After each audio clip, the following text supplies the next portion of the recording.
again on my YouTube channel. Today I wanted to go over a little bit about grow zones because I've been getting a lot of questions like, well, how do I know what to plant, or what can I plant in the state I live in or in the area I live in? So I wanted to go over a few things as far as that.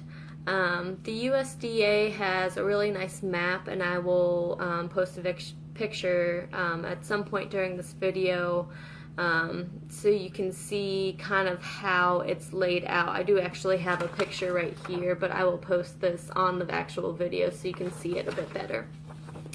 So I live in Virginia, so we can pretty much grow a lot of different varieties of crop after the last frost, or the danger of the last frost, all the way up until the temperatures get pretty cold, right up about until they drop into the 20s or the teens during the winter.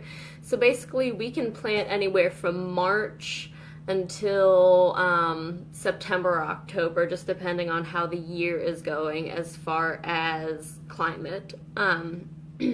So yes, I've been getting a lot of questions about that. I just wanted to show you a few of my seed packets here, because when you buy a seed packet, it does have a lot of useful information as far as how to plant, if you're either going to direct sow, or if it's good for pot, or if you should plant it in ground. There's a lot of different things. They also have the grow zones. I'll just hold up, this is one of my tomato seed packets that aren't open yet. They also have the grow zone map on here. It's not as in-depth as some of the maps you can find online. So it does go by color coordination, and then they have the chart down here. So for different seeds, it tells you basically when you can plant, and so it gives you the range of months. So if you want an early harvest, it's going to tell you what months to plant in. If you want a later harvest, it's going to tell you what months to plant in. So for instance, when I started my tender green bush beans, I started them in early April. The weather was already pretty nice and warm, so the soil was nice and warm and ready to go. So I'll show you this. My leftover seeds here. So I don't know how well you guys can see this, but I will kind of go over. If you're thinking of direct sowing, of course it's going to tell you how to do that, 1 inch in the ground. If you're doing several seeds at a time, what I do is I don't direct sow. I actually use a solo cup to start the seedlings off until they get about maybe yay high, and then I transplant them into the ground after they've established a fairly decent stem and root system. And then of course it tells you thinning directions. So it tells you how to thin them so they have enough room to grow when you do transplant, or if you are growing in a pot, you are going to have to take some of them out so the ones that are growing can thrive. And then it also tells you how many days till harvest. So for this particular variety of bush bean, this is actually a hybrid, it's 55 days till harvest. My bush beans were actually ready to harvest in about 57 to 60 days. So the seed packet is really accurate, and I love it, especially if I'm planting something that is new to me. So you want to make sure you check the back of your seed packets. If you get your seeds from your local hardware improvement store like Lowe's, Home Depot, Tractor Supply, they generally will have scenes that are that pertain to your area, which is great. So if you're thinking about starting from seed, I highly encourage it. It's very rewarding. And for, these seeds cost about $1.50 per packet, and you get a ton of seeds, as opposed to going to the store and buying the plants, which are already 3 to 4 weeks along. You're going to spend $6 for one plant. So I highly encourage you guys to dabble around, see what works for you. What I do is I take a solo cup or just a, red plastic cup. I have the Kirkland brand because they're cheaper. Poke a few holes in the bottom for drainage, fill them up with a little bit of potting soil, and then I generally put 3 to 4 seeds in depending on what I'm growing. So, and then I thin them out. If one of them's not doing good, I'll just kind of pluck it and throw it in my compost bin. And then I will transplant the other, 2, 3, 4 I have left. So, another thing that is awesome about the seed packages is that they tell you whether or not they can be planted in pots. So I have a few here. Here's my cucumbers. I did my cucumbers in the ground, but again, I started them off in solo cups so they could get, about, again, yay high, before I transplanted them. So they'll have a little symbol down here. 12-inch pot, it says for this one. Most things that you do plant in a pot have to be at least 12 inches. I don't mind the typical plastic gardening pots, but I absolutely love the grow bags because they're super durable. They have handles on them if you need to move them, like I do with my potatoes. Sometimes they're not getting enough sunlight or I just need to get them out of my way. They have really good drainage. They help with aeration. And once you're done with them, you can reuse them for years and years and years. And they're not going to break on you unless you cut them accidentally with scissors or anything like that. They're super cheap. For a pack of 5-gallon ones, I think I paid about $13. They come in all different sizes. I've seen them from 2 gallons all the way up to 30 gallons. So from, about this big to just huge. So you could plant pretty much anything in the 30-gallon ones.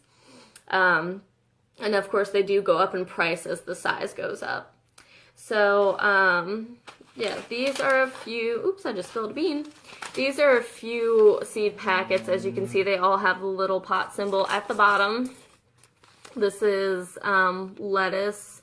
This is the 4 Seasons lettuce. I have this out in my garden.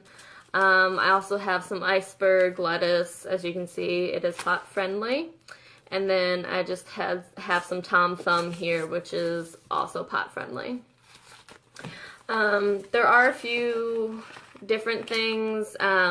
These are the Kentucky Wonder Beans. I haven't planted these. I don't know if I'm going to plant them this year just because I pretty much ran out of room to plant, but as you can see, they don't have the little pot symbol because these are a pole bean. So if you do plant these, like I said, I would start them off again in a solo cup, and once they get a little bigger, you're going to want to trellis them up. So you could use a tomato cage, you could do a makeshift trellis out of bamboo sticks.